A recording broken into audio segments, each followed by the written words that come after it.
अनर्थ हो जाएगा। लेकिन इन देश के गिद्धों ने देश को नोच डाला। ये लाशों पे रोटियां सेकने वाले हैं सब। ये जो राजनीति कर रहे हैं ना, ये लाशों पे रोटियां सेकने वाले हैं। अभी देश में गृह युद्ध कराएंगे, यही पता नहीं, यही अंतरराष्ट्रीय स्तर पर इनकी मिली भगत है, यही अपनी देश की फौज मरवाते हैं, यही देश में चुनाव का वायुमंडल बनाते हैं कि हमारे पीछे कोई सुरक्षा एजेंसियां नहीं है। चैलेंज करके हम कह रहे हैं कि राय घटे ना तिल बढ़े, जिस दिन मेरी मृत्यु होगी अपने आप हो जाएगी, बहाना कुछ भी होगा। यही चल रहा है सब कुछ, लेकिन इसको देश नहीं समझ पा रहा है। आपको पता नहीं है, इस देश के नेताओं ने, इस देश की गिदड़ों ने, इस देश की चोरों ने जो है हमारे देश को नोच नोच कर खाए। क्या हमारी देश जो है खतरे में है और हमारी देश को बचाना बहुत ज्यादा जरूरी है। और लोकतंत्र और देश जो है, लोकतंत्र जो है वो बहुत ज्यादा खतरे में है और देश बचाना बेहद जरूरी है।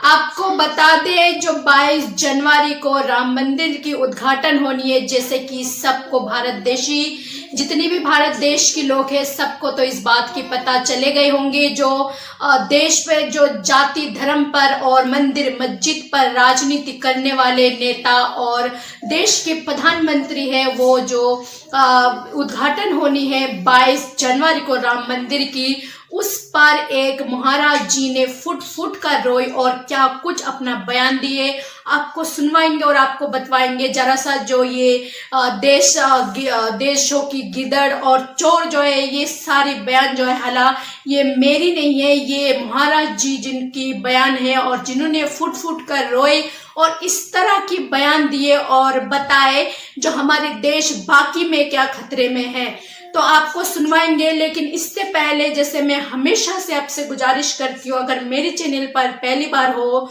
तो चैनल को सब्सक्राइब करना ना भूले।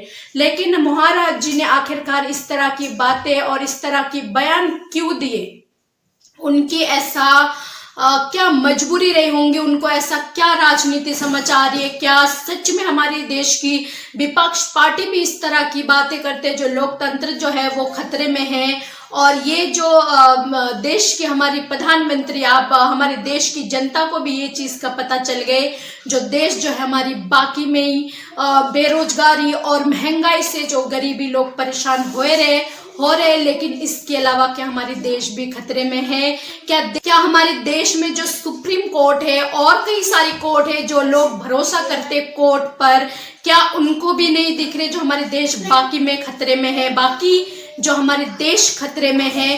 क्या कुछ महाराज जी ने कहा है, आपको सुनवाते हैं, आप इस वीडियो पे नजर डालिए। वहां का वातावरण कुछ अलग था, देशभक्ति का था, देश के लिए जिए हैं, देश के लिए मरे हैं। लेकिन जब हम वतन में वापसी लौटते हैं तो हमारी आत्मा रो रही है।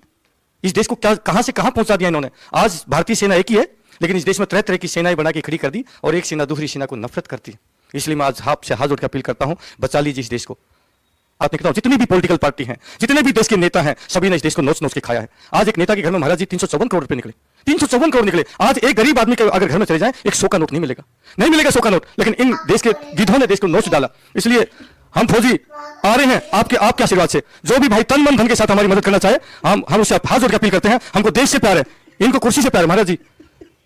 इसलिए एक मौका, क्योंकि बार बार ये आपके बेटे हिम्मत नहीं जुटा पाएंगे, बचा लीजिए इस देश को, अन्यथा देश में अनर्थ हो जाएगा। देश को बर्बाद करके छोड़ दिया नेताओं ने, बर्बाद करके। महाराज जी हम आश्वासन देते हैं, इस मां भारती को हम जो है आंच नहीं आने देंगे। ये आपके सैनिक बेटे कह रहे हैं आपको, मैं विश्वास करिए हमारा। वास्तव में बहुत पाखंड ने घेर लिया पूरे देश को। अरे देश के करोड़ों लोगों, हिंदुओं मुसलमानों, कोई हिंदू मुसलमान नहीं है, एक है समझदार इकाई, एक है ना समझ। जो ना समझ है वो समझदार बन जाओ, हिंदू मुसलमान का चक्कर ना रखो, सब अच्छे लोग बन जाओ मानवता के साथ। मानवता से बड़ा कोई धर्म नहीं है। सब अपने अपने माता पिता के प्रति कृतज्ञ बनो, समाज के प्रति कृतज्ञ बनो, और जिनका तुम पर उपकार है उनके प्रति तुम अपने मानवीय कर्तव्यों का पालन करो। ये लाशों पर रोटियां सेकने वाले हैं सब। ये जो राजनीति कर रहे हैं ना, ये लाशों पर रोटियां सेकने वाले हैं। अभी देश में गृह युद्ध कराएंगे, यही पता नहीं, यही अंतरराष्ट्रीय स्तर पर इनकी मिली भगत है, यही अपनी देश की फौज मरवाते हैं, यही देश में चुनाव का वायुमंडल बनाते हैं। आपको पता नहीं है, जब ये बिना बुलाए पाकिस्तान में चाय पीने जा सकता है, बिरयानी खाने जा सकता है, यही करवा रहा है सब कुछ, लेकिन इसको देश नहीं समझ पा रहा है। इसलिए हम ये निवेदन करना चाहते हैं कि अभी इस भाजपा ने पता है कौन कौन से बिल पास कर दिए। तुम्हारे सोशल मीडिया पे भी कंट्रोल, व्हाट्सएप इस पे भी कंट्रोल, तुम्हारे यूट्यूब पे भी कंट्रोल, तुम्हारे चुनाव आयोग पे भी कंट्रोल। और जैसे चुनाव सिर पे आया, सो देखो ये पाखंड, कोरोना लॉन्च कर दिया, मरने लग गए अब कोरोना में लोग। अरे मृत्यु लोग है, लोग तो मरेंगे ही, लेकिन अब कोरोना आ गया, चूंकि इनके पास कोरोना के लिए लॉकडाउन और फलाना डाउन और ढिमका डाउन, ये सब नाटक, इनकी बहुत प्लानिंग है। इसलिए हम देश के लोगों से कहना चाहते हैं कि इसी सोशल मीडिया के माध्यम से जागो और अपने वोट के तीर से इन राक्षसों को धराशायी करो। जब तक आप अपने वोट के तीर से इन राक्षसों को नहीं धराशायी करोगे, हे जनता जनार्दन, ईश्वर आपको सद्बुद्धि दे।